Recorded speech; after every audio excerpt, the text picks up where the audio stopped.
Senator Karongo, Your Excellency, as Senator Karongo has said, let me also use the words of Bishop Mulwa, who is my very good friend, who gave us a very good sermon this morning. That indeed, Bishop, as you said,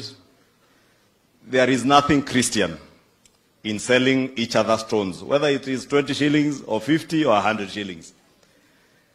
And the demonstrations we have witnessed in this country over the last few weeks and months, Bishop, you've asked us a very critical question whether in a country that professes that 80% of us are Christians, whether we want to engage each other in demonstrations that turn out to be violent, end up with bloodshed, with loss of life, with massive destruction of public and private infrastructure and property. And Bishop, let me confirm to you, as we communicated yesterday between myself and the leader of minority,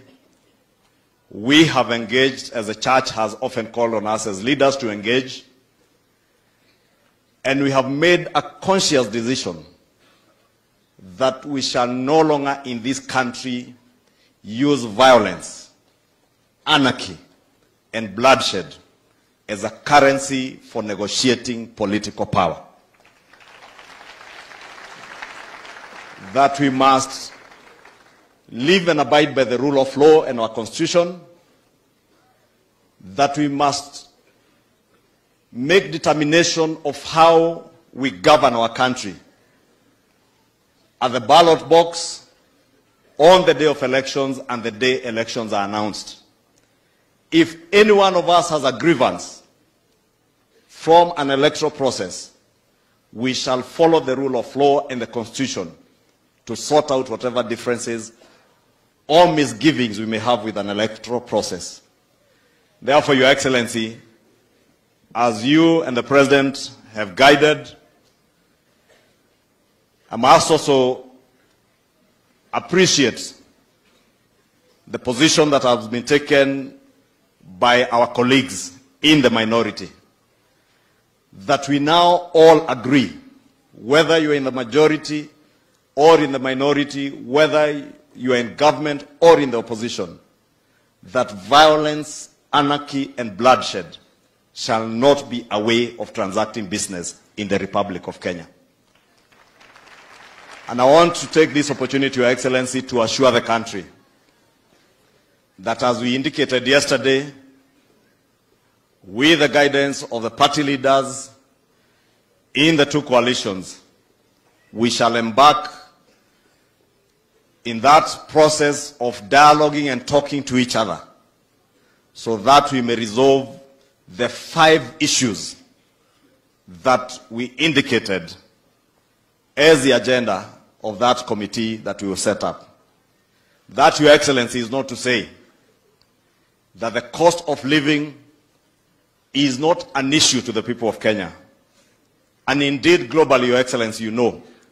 and I'm glad you just came from the FAO meetings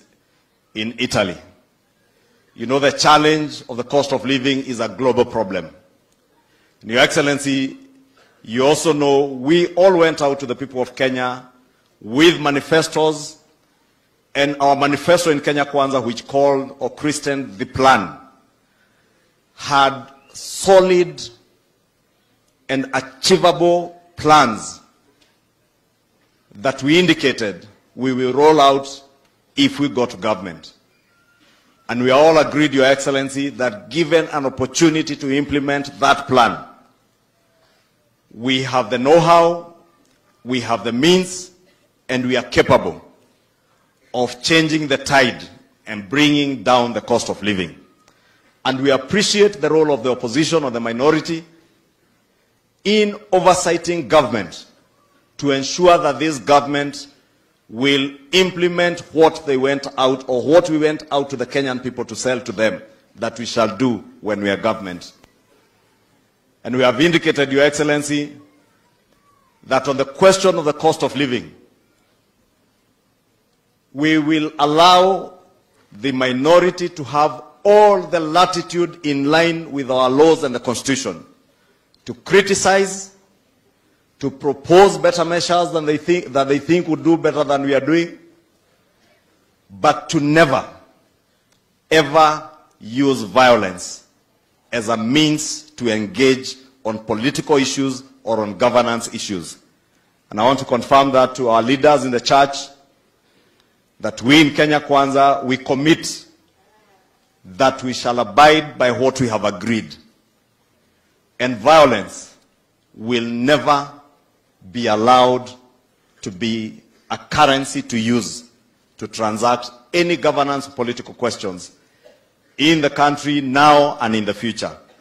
And may God help us. Kwa hayo mengi, Your Excellency, allow me, as I stand here, to ask the Governor Kiambu County to come give us his brief remarks. He will tell us what school he went to. But more importantly, Governor, now that you are the Governor of Kiambu County that hosts the Alliance High School, we look forward to support from the county government of Kiambu. And I'm sure you walked with us through the schools, through the school infrastructure, and you have seen the challenges that we have.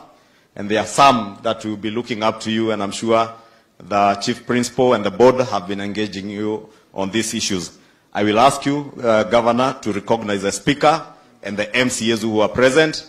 but allow me to recognize our MCA Kikuyu Ward, because that is the MCA who hosts the Alliance High School, MCA James Kamau. Governor will introduce the others just in the place where they are. Karibu.